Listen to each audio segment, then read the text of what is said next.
Alright, adaptation conversation part 2. Um, as I said before, there have obviously been a lot of different incarnations of adaptation, and many of them are from video games. Either movies translated into video games, but as everybody knows, and this is just too simple of a conversation to actually have, is that, well, are there any, video game, based movies that are usually good? Fair amount of the conversation is usually no. There have been very rare exceptions. For example, first Resident Evil movie was actually pretty good. It did not feature any of the characters, but it did have a lot of the elements. It had zombies, it had the zombie dogs, it had the virus, the mansion. I did like the route that they made, or at least took with it, in that they wanted it to be its own movie because, well, like they said, had they just done the first game as a movie, you would have pretty much known exactly how everything was going to turn out and how it was going to end. So that was interesting. What was just terrible was that in every other follow-up, it just got dumber and dumber, and it came to a point where it was just a gigantic joke. The first Silent Hill movie, I actually liked, and I thought was pretty good. I'm not so sure about the sequel though. I've only seen the trailer, but there you go. And then, of course, there's the adaptation from movie to video game, and again, a casual and more often conversation that is movie-based games never work. And again, there are very rare exceptions. Like Wolverine origin movie. Piece of shit. Terrible, incredibly dumb movie. Very dumb movie. Video game, actually pretty good. I mean, the story in it still sucks, but the gameplay in it was at least a lot of fun. You got to run around as Wolverine, you got to chop the shit out of bad guys. It was a lot of fun. And now we get into what it is I've been wanting to talk about for a while. With the mentioning of the X-Men, of course, you get the entire X-Men series. Now, I was never all that familiar with the X-Men comics, but it was because of the cartoon show that I became interested in the comics in the first place. But I remember seeing trailers for the cartoon show when I was a kid, and then just watching it religiously. And then I remember when I was in the 4th grade, hearing from a friend of mine there was going to be an X-Men movie. And I could just see it all in my head. And really, it was a good thing that they never did it then. Because, for example, I'm sure everybody by now is already all too familiar with the Fantastic Four movie that was done in the, I'm not sure if it was very early 90s or just mid-90s. But it was a movie that was so bad, it was never released, and it's only available on bootleg. Yeah, that movie was terrible. But on top of that, imagine, the X-Men characters in, those actual costumes from the 90s cartoon show, or even from the comic book. Imagine them in those latex costumes. And just try to imagine, the terrible special effects of trying to make, Wolverine's adamantium claws, or Nightcrawler teleporting, or Mystique's morphing ability or really any of the other mutant powers. You know? And then when I was older and I heard about a movie again when I was in high school, I rolled my eyes and said, dude, I heard about that when I was in the 4th grade and it never happened. He went, no, Nancy, I actually saw a trailer. And then that got me excited. But then I started seeing pictures, mostly of the X-Men in their costumes, and I saw that a lot of the actors that were playing the X-Men or X-Men characters, a lot of them I didn't know or had even heard of. Like, I had briefly forgotten who Patrick Stewart was, but then I quickly remembered, oh yeah, that's right, Captain Picard from Star Trek. Hugh Jackman wasn't really that well known then. Ian McKellen, I had no idea who that was. And various other people who were playing these pretty prominent characters. Yeah, but then I saw the movie and I loved it. And I still love it. Part 2 was great. And then you get into Part 3. Now remember, I liked Part 3 when I first saw it in the theater. The first 2 times I saw it. But then I began to think a little bit more, and I came to the conclusion, you know what? That movie really, really sucked. And it was terrible for a lot of reasons, and a lot of reasons I'm sure that people already know. And Wolverine Origin was just terrible. And X-Men First Class was pretty good, but there were elements about it that I didn't like. But I still thought that it was, it was certainly a higher step up from Wolverine. And mostly I want to talk about what was so wrong with X-Men 3. And there were a lot of things that were wrong about it. Brett Ratner, I liked Rush Hour 1, kind of. Rush Hour 2 I did like more. I do imagine that if I went back and watched it now, I would probably still like it, but just not as much as I did then. So him as a director, I don't know really if the blame falls on him. I mean, clearly it falls on the writers, because these were people who obviously did not care about these characters at all, and just decided, well, not a lot of people really like some of these characters, so let's just kill them off. For example, Cyclops. This movie, X-Men 3, probably has to be the biggest betrayal to Cyclops' character. Because, yeah, Cyclops, he's an asshole, he's a douchebag, he doesn't really get along with anybody, but you know what? He is loyal to Xavier, he believes in what Xavier stands and fights for, and you know what? Everybody remembers that at the end of X-Men 2, despite the fact that, yeah, he lost, the woman that he deeply loved and cared about, but you know what? He was still standing at his post with the rest of the X-Men. He was still standing there in uniform, being a man, and fighting back his emotional tears, because he believes deep down at the bottom of his heart what he stands and what he fights for. Movie 3 decides, nah, let's have him sink into a deep, pitiful depression, completely give up on everything that he believed in, and then Jean will come back and kill him. Off screen. Who cares? Who cares?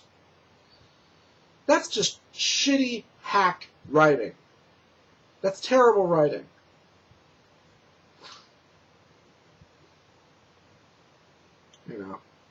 And the whole cure thing is, that was... I don't remember the whole cure thing. In fact, I don't even remember that ever even being used as a storyline in any of the cartoon series. But something, I know I've mentioned this before in previous blogs about every time I talk about the X-Men, is that I remember something that my sister thought was going to happen at the end of the movie, something that actually might have made this at least a little bit of a better movie in some way. Okay, so at the end of the movie, Jean goes completely psycho, and she's destroying everything. She destroys the facility and everybody there, and Wolverine has to face her and kill her. She thought what was going to happen, and I still maintain that this would have been a better idea, is that while Jean is destroying everything and Wolverine's trying to talk her down or just try to talk to her, all of a sudden Rogue comes up from behind her and grabs her and drains her of her power, doesn't kill her, but drains her enough so that she puts her into a coma. And maybe then that's how Rogue gets her powers that she's known for having, being able to fly and have super strength. But no, it's just no, let's just have Wolverine kill Jean. Instead of, giving Rogue, the ability to be the hero at the end of the movie. Instead of her doing something. No, because that's just too goddamn clever for these writers. And I know this is a movie that's years old, but you know what? This is a series that's important to me, and that was important to a lot of people. It used to be, anyway. And it's funny. I remember while I was in the theater and watching the movie, and then when the whole thing with Juggernaut happens, where he's chasing Shadowcat through the facility, and then she meets the boy with the cure, and she tries to help him escape, but because when you're in close proximity with him, your mutant powers are gone. And so Juggernaut breaks in, and he charges at him, and they move out of the way. But because he's in close proximity to the boy, he loses his powers, so he just stumps against the wall and falls over unconscious. I remember in the theater thinking, Juggernaut's not a mutant. But I quickly was like, oh well. That was the first error I remember seeing in this movie. A movie that I was able to say, man, that movie was awesome, da-da-da. But it was a movie that made me go, wait a minute, no, that's not right. And maybe that might have been interesting too, to be like, oh shit, he's still a threat and we're vulnerable because we don't have it. No, because that just would have been a little bit too clever. Forgive me for having a brain there, writers. And my problems with, one last thing I'll mention. They even change Xavier a little bit in Part 3 too.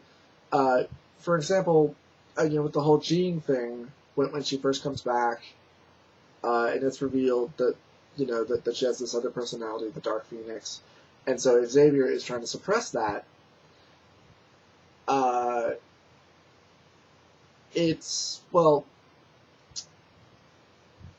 In the other movies, and just from what I've heard, from hearing, other writers from the first two X-Men movies talking about the character of Xavier, this is something he would never do. He would never go out of his way to suppress somebody's ability, really, no matter how dangerous they were. If anything, he would teach them how to control it and how to use it, as a benefit and as a gift. But instead, these writers said, nah, this is easier. And I'll briefly mention some of my problems I had with X-Men First Class. X-Men First Class, I thought overall was actually a pretty damn good movie. It was pretty good. Kevin Bacon as a villain was great. Kevin Bacon's awesome in this movie. It's awesome. But some of my problems, James McAvoy, who plays young Xavier, as a few other and far more superior, obviously, reviewers have mentioned that he really doesn't give off the essence of Mr. Patrick Stewart as Xavier, because you'll notice whenever Xavier was using his powers, whenever he was reading somebody's mind, he was very subtle about it. It was, just a look, a very subtle look on his face that he would do to emphasize the fact that he was reading somebody's mind. McAvoy has to do that.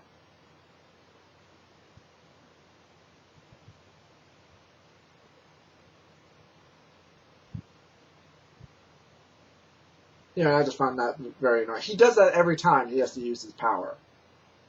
Every time. And there was various other details that bothered me. As I'm sure it bothered a lot of other people. The ending, deciding to immediately turn Magneto and Xavier immediately against each other, instead of having a rivalry that builds over, the following sequel.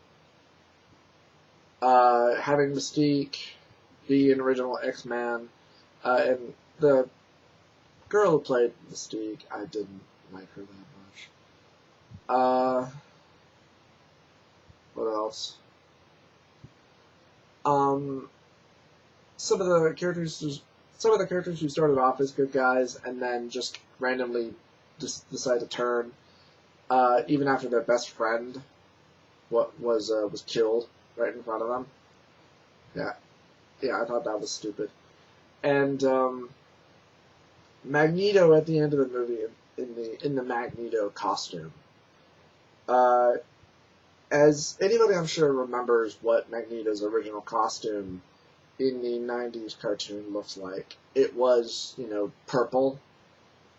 It was, bright purple and almost pink, but I suppose you could say it was more red. So try to imagine that in live action. And I remember a friend of mine said, well, yeah, but yeah, I mean, that was more what he wore in the 90s cartoon. That was a cartoon. This is a live action movie. Okay, it'd be like, would you really want to see Wolverine in yellow and blue spandex? Would you really be able to take him seriously if he was wearing that? No, you wouldn't. You would laugh your ass off and go, wow, that is so gay. And as if it wasn't bad enough, the helmet, Magneto's helmet, which he got from Kevin Bacon's character. They decided to paint that purple too. Like, what was wrong with it being silver and black? That actually made it look menacing. It said, no, we need to tie this closer to the cartoon because they're going to want that. No, not really. Because not everything from the cartoon's going to look good in live action. It's not. It's really just going to look stupid. So, I'm not sure if I want to go into a part 3 because I do have a lot more to talk about. But, I don't know. We'll see. But mostly I just really want to talk about Mr. Alan Moore and, of course, the X-Men franchise. Now, I understand that there is going to be another Wolverine movie, and this one's going to be, I guess, more based around the Frank Miller story that he did, when Wolverine was in Japan.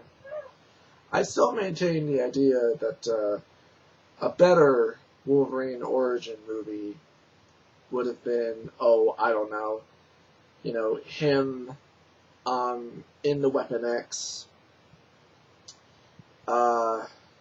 training facility, his humanity being ripped away and destroyed and being turned into this monster, being turned into the Wolverine, and then him breaking out and kind of meeting this family who find him injured and hurt and near death, and they save him and help slowly bring him back, and he befriends him, and they kind of help him kind of rediscover his humanity a little bit. And then at that point, suddenly they're attacked by the Weapon X guys, and he risks his life to protect them and save them. And when he has the chance to kill Stryker, he doesn't do it because he knows that morally that would be wrong, and so instead, I don't know, like he brings him to justice or something, and then he goes off to try and have or find or make something of his life. And of course the movie would have to be rated R, but they're obviously not going to do that. And they already did an origin movie. The problem is that the origin sucked. It did. It sucked. It was a piece of shit. So yeah, there's my nerd rage for this video.